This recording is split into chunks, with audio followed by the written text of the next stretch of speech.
thing that unites everyone, it's the love of Hussain. He gave the message of Islam, he gave the message of humanity.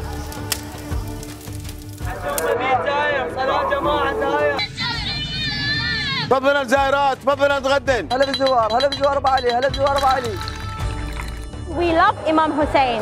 We just work to Imam Hussain.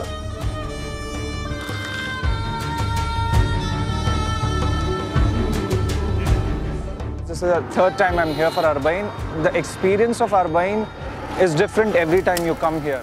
This is an experience of a lifetime which none should miss.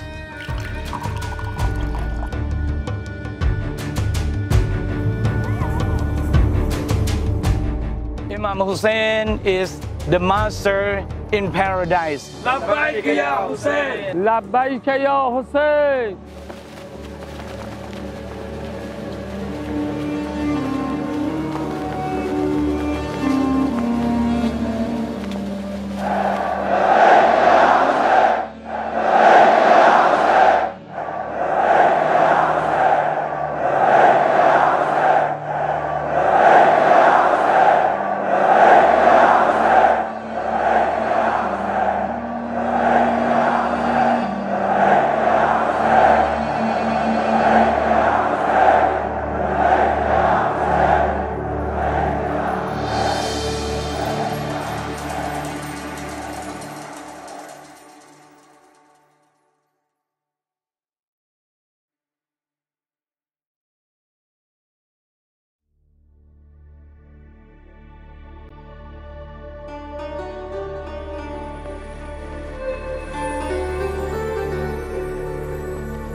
It's not the Muslim Hajj or the Hindu Kumbh Mela, known as Arbaeen. It is the world's most populous gathering, and you have probably never heard of it. Not only does the congregation exceed the number of visitors to Mecca by a factor of 5, in fact, it is more significant than Kumbh Mela, since the latter is only held every third year. In short, Arbaeen dwarfs every other rally on the planet, reaching 30 million last year. That is a staggering 60% of Iraq's entire population, and it is growing year after year. Hussain unites everyone here. You know, we keep aside our nationalities, our races, our religions, and we are all moving towards one direction. Above all, Arbaeen is unique because it takes place against the backdrop of chaotic and dangerous geopolitical scenes. ISIS, aka Islamic State, sees the Shia as their mortal enemy. So nothing infuriates the terror group more than the sight of Shia pilgrims gathering for their greatest show of faith. There's another peculiar feature of Arbaeen. While it is a distinctively Shia spiritual exercise, Sunnis, even Christians, Yazidis, Zoroastrians, Sabians and atheists partake in both the pilgrimage as well as serving of devotees. This is remarkable, given the exclusive nature of religious rituals, and it could only mean one thing. People, regardless of color or creed, see Imam Hussain as a universal, borderless and meta-religious symbol of freedom and compassion. Usually people walk from different cities of Iraq and walk towards Karbala, the city where Imam Hussain was laid to rest. The numbers keep increasing every year. It's surprising. People from all over the world come here and pay their respects to Imam Hussain alayhi salam. For the first time in decades, in a globally televised event, the world had caught a glimpse into previously suppressed religious fervor in Iraq. With the Ba'athist regime toppled, Western viewers were eager to see how Iraqis would respond to a new era, free from dictatorship, persecution. The Republic of Fear had crumbled and Genie had irreversibly escaped from the bottle. Where is Karbala? And why Is everyone heading in its direction?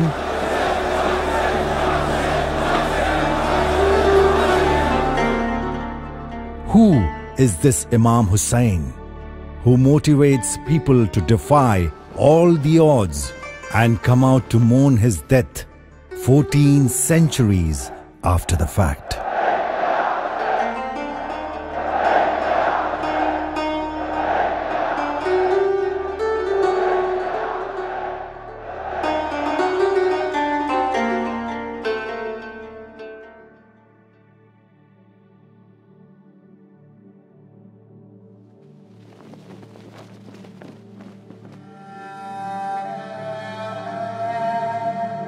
How could a man who was killed 1400 years ago be so alive and have such a palpable presence today?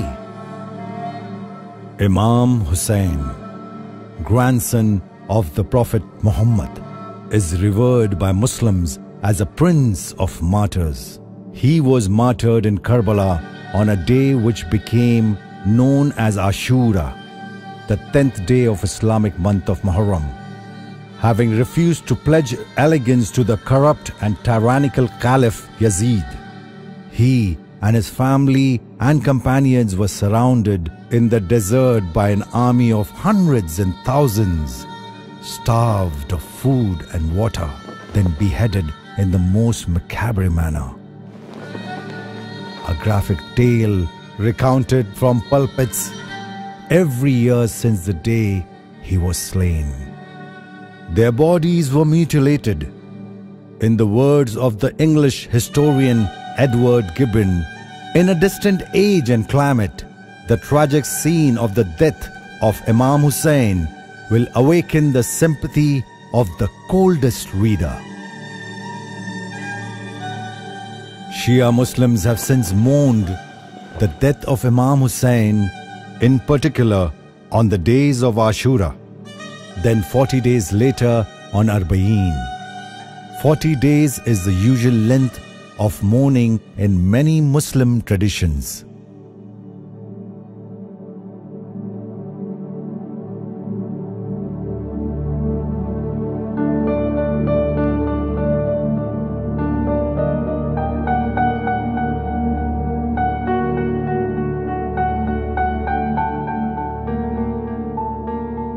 I traveled to Karbala to find out for myself why the city is so intoxicating.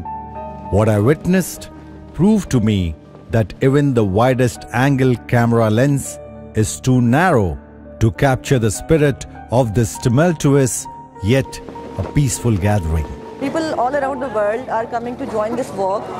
There's no language barrier. They are coming from different nations, and the most important thing which I always think about, that most of the people you can see they are physically disabled. They cannot even walk properly, but they are still walking. An avalanche of men, women and children, but most visibly black-veiled women, filled the eye from one end of the horizon to the other. The crowds were so huge that they caused a blockade for hundreds of miles. The 425-mile distance between the southern port city of Basra and Karbala is a long journey by car, but it's unimaginably arduous on foot. It takes pilgrims 2 weeks to complete the walk. People of all age groups surge in the scorching sun during the day and in bone-chilling cold at night. They travel across rough terrain, down uneven roads, through terrorist strongholds and dangerous marshlands without even the most basic amenities or travel gear. The pilgrims carry little besides their burning love for the master, Imam Hussain. Flags and banners remind them and the world of the purpose of the journey. O self, you are worthless after Imam Hussain. My life and death are one and the same. So be it if they call me insane. The message recalls an epic recited by Abbas, Imam Hussein's brother, flag bearer and commander of his army, who was also martyred in the Battle of Karbala in 680 AD, while trying to fetch water for the children. With security being in the detrimental state that makes Iraq the #1 headline in the world, no one doubts that this statement is genuine in every sense.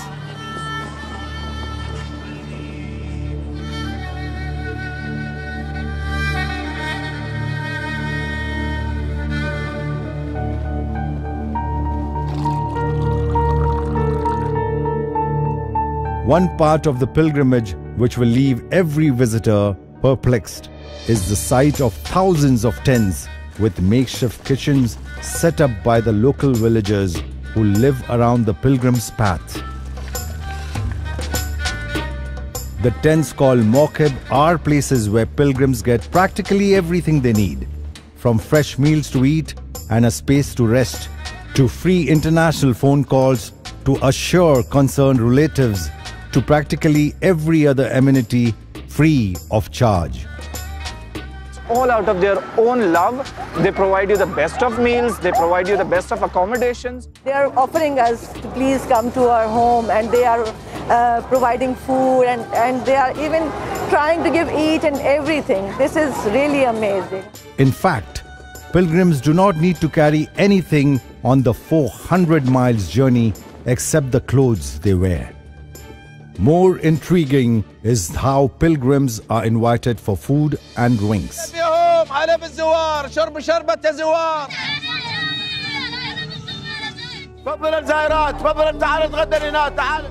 all the visitors all the world, from the world.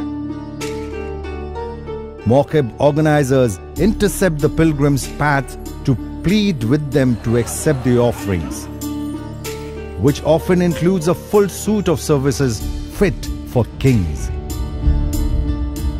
First you get a foot massage, then you are offered a delicious hot meal.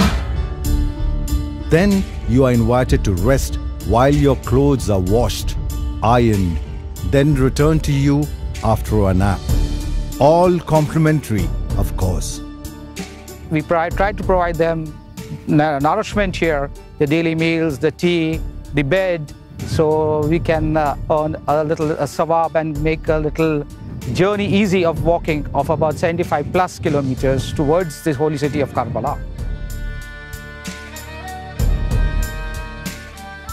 For some perspective, consider this: in the aftermath of Haiti earthquake, and with worldwide sympathy and support, the UN World Food Programme announced delivery of 500,000 meals at the height of its relief efforts. The United States military launched Operation Unified Response, bringing together the massive resources of various federal agencies, and announced that within 5 months of humanitarian catastrophe, 4.9 million meals had been delivered to Haitians.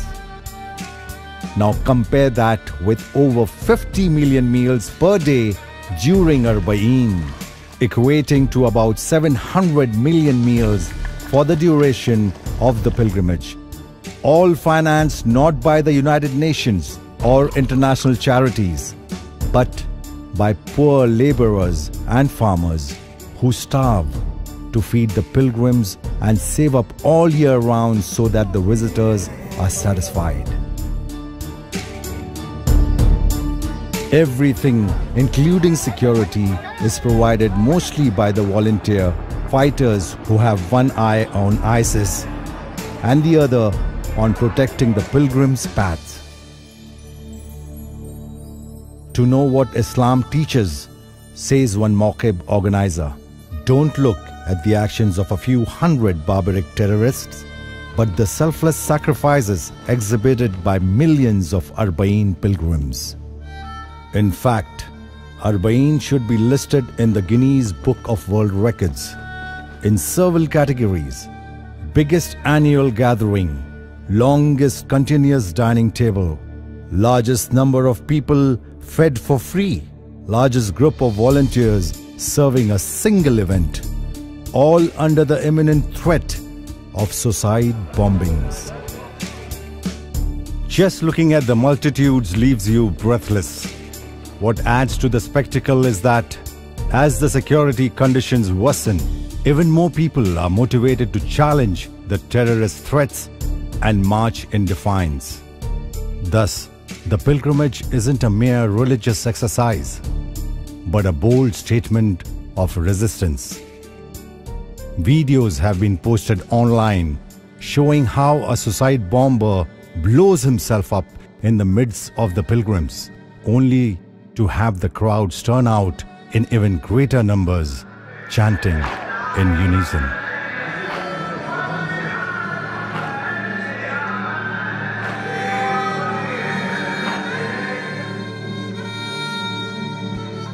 If they sever our legs and hands, we shall crawl to the holy lands. The horrific bomb blasts, which occurs year-round, mostly targeting Shia pilgrims and taking countless lives, illustrate the dangers facing Shias living in Iraq and the insecurity that continues to plague the country.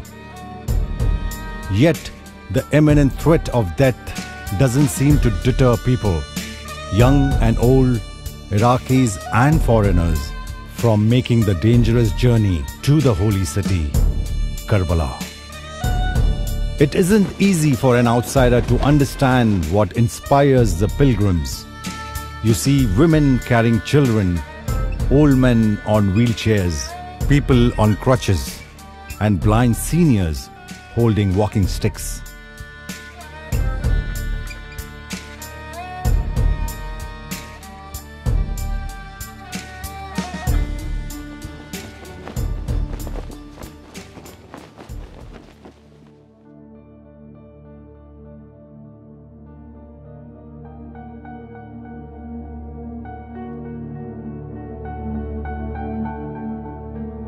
Visitors to the shrine of Imam Hussain and his brother Abbas are not driven by emotion alone.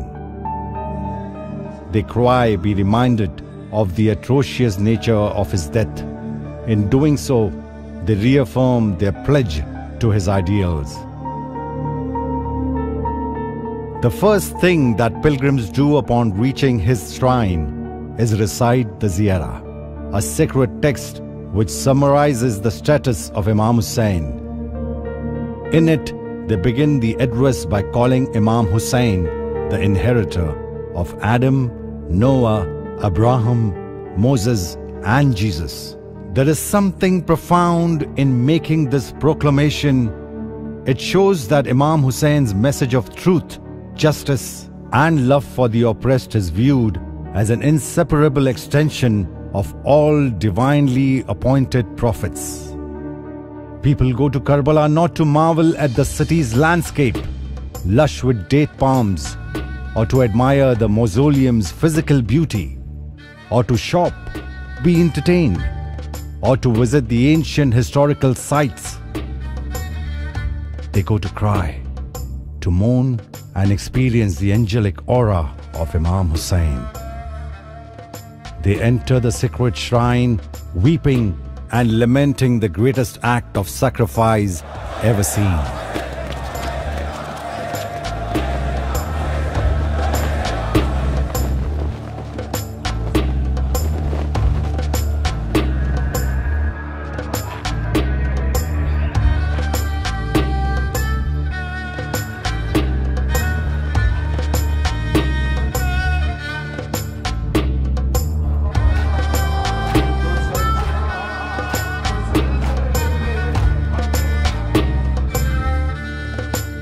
It is as though every person has established a personal relationship with the man they have never seen. They talk to him and call out his name. They grip the housing of his tomb. They kiss the floor leading into the shrine. They touch its walls and doors in the same manner one touches the face of a long-lost friend. It is a picturesque vista of epic proportions. What motivates these people is something that requires an understanding of the character and status of Imam Hussain and the spiritual relationship that those who have come to know him have developed with this living legend.